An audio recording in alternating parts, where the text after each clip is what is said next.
moment de la vieille vie hein, de Julie. On va commencer, on va faire une prière, après on va partager les témoignages, la déclaration de ton papa, le témoignage de Julie.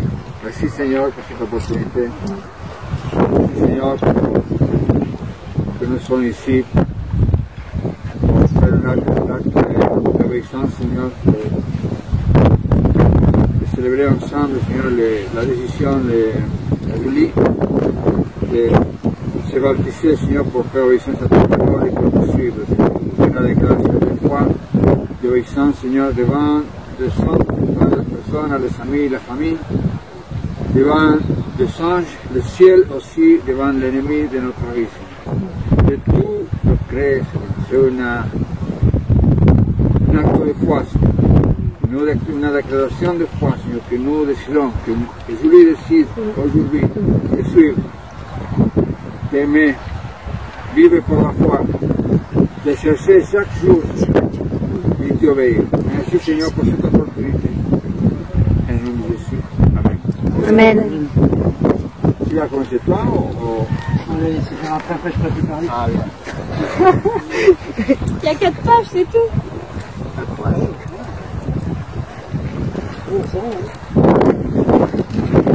Nous sommes ici pour concrétiser le baptême de Julie, ma deuxième fille. 2 mois après le baptême de ma première fille Mélanie, aujourd'hui je confie à Dieu et à notre Seigneur Jésus, ma dernière fille. Je souhaite que tout parent chrétien puisse recevoir cette bénédiction de Dieu et surtout cette promesse qu'il nous a donnée. Je sauverai toi et ta famille. Quelle grâce!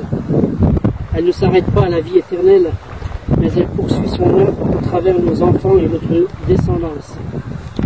Dans le ciel, les anges dansent et chantent au son des harpes et des trompettes et des autres instruments, c'est la fête. Il en est de même dans mon cœur.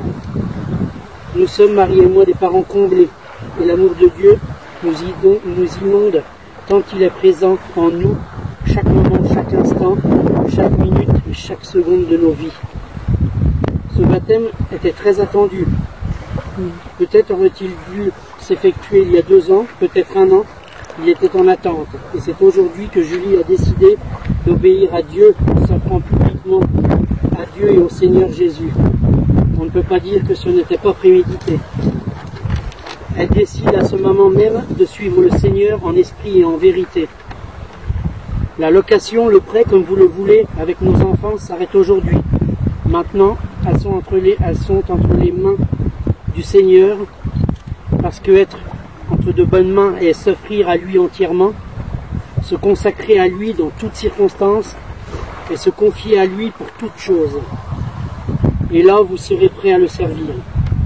Le baptême est la genèse du processus. Merci Seigneur de prendre soin de mes filles. Amen. Je sollicite le Saint-Esprit pour qu'il remplisse Julie pour toujours, qu'il descende sur elle comme une colombe. Dans Actes 2:38, Pierre leur dit « Repentez-vous et que chacun de vous soit baptisé au nom de Jésus-Christ pour le pardon de vos péchés et vous recevrez le don du Saint-Esprit. » Dans Jean 1:33, je ne le connaissais pas, mais celui qui m'a envoyé baptiser d'eau, et celui-là m'a dit « Celui sur qui tu verras l'Esprit descendre et s'arrêter, c'est celui qui baptise du Saint-Esprit. » Amen. Merci Seigneur, que toute la gloire te revienne, car toi seul en es digne. Amen. Amen.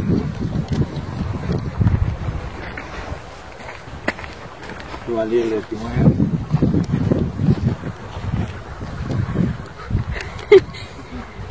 Déjà, merci d'être venu. C'est pareil ici. Alors, comme je disais, je ne vais pas vous raconter ce qui s'est passé depuis ces 20 dernières années, parce que l'eau m'attend. Mais alors voilà. En fait, pour commencer, eh bien, je me suis toujours posé des questions sur mon avenir et sur moi-même. À quoi je pourrais ressembler mon avenir dans quelques années. Mais j'arrivais pas à l'imaginer. J'arrivais pas à l'imaginer.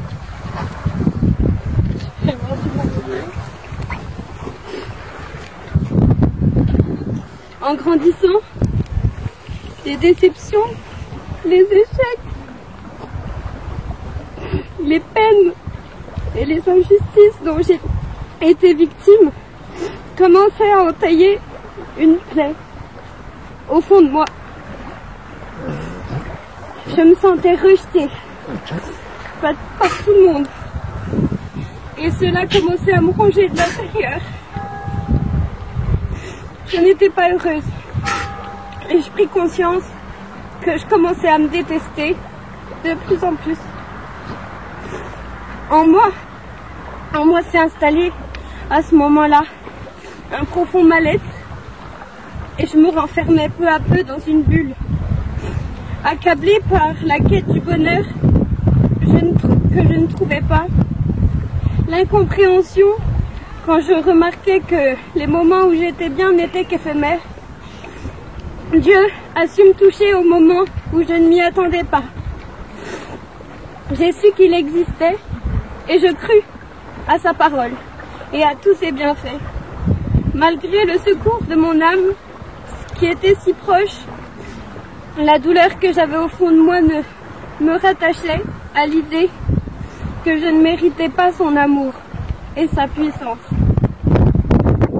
J'eus de nombreuses expériences avec le Seigneur, mais il n'y en avait pas un à qui tout cela faisait plaisir et ne manquait pas une occasion d'appuyer sur les cordes sensibles. J'avais mal, et plus le temps passait, plus j'essayais par tous les moyens de m'échapper pour trouver un endroit où je pourrais être bien. Mais rien ne me soulageait. Ni les sorties, ni la drogue, ni rien, ni tout le reste. Je ne me sentais pas digne de recevoir l'amour de notre Seigneur Jésus, malgré les nombreux appels de sa part. Un jour, j'ai touché le fond. La souffrance était devenue trop grande. Et je voulais juste qu'une chose. C'était mourir. Je ne souhaitais pas me tuer d'un coup, mais je voulais me laisser mourir petit à petit. Mais personne ne voyait rien. Personne ne savait rien. Et j'ai laissé le Seigneur. Je l'ai abandonné. Mais là est arrivé encore pire que ce que je ne l'imaginais. Remplie de peur, je suis devenue paranoïaque, hypocondriaque et envahie par toutes sortes d'autres angoisses diverses. J'étais perdue et je n'avais plus d'espoir.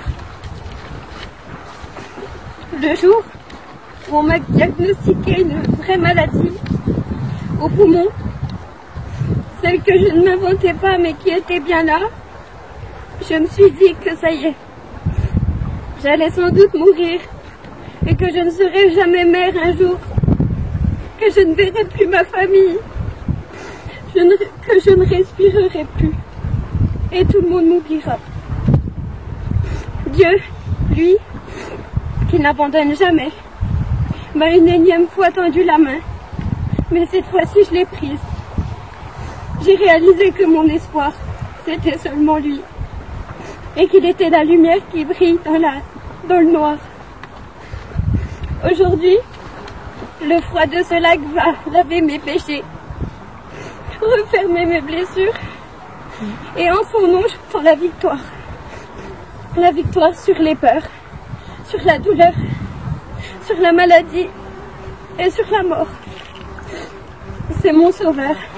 Et aujourd'hui, je vous rends témoignage que le Seigneur a remplacé la douleur et la solitude par son amour et sa présence. Et je n'ai plus aucune angoisse. Amen. Amen. J'aimerais partager aussi 2 versets que j'aime énormément et qui m'ont beaucoup parlé. C'est au psaume 147, verset 3, où il dit « Il guérit ceux qui ont le cœur brisé et il pense leurs blessures. » Et dans Deutéronome 30, verset 15, « Vois, je mets aujourd'hui devant toi la vie et le bien, la mort et le mal. » Et moi j'ai choisi de vivre, mais avec Jésus. Amen. Amen. Et Franck, regarde.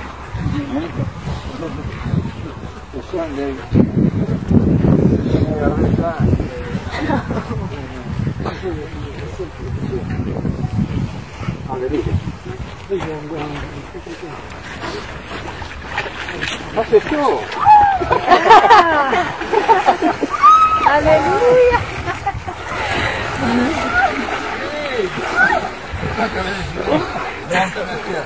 Pas plus loin, pas plus loin.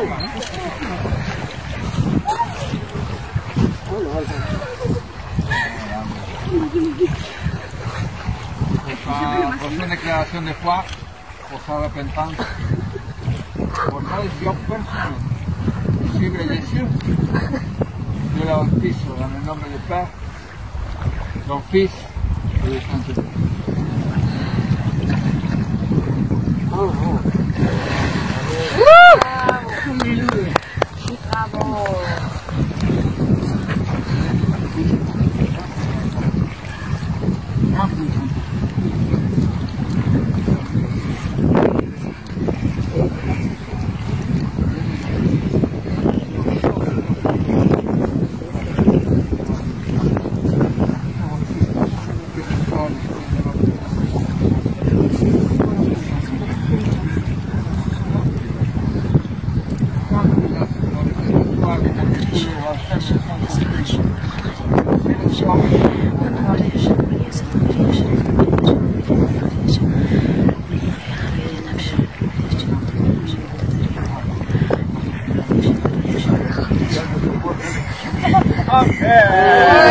Amen.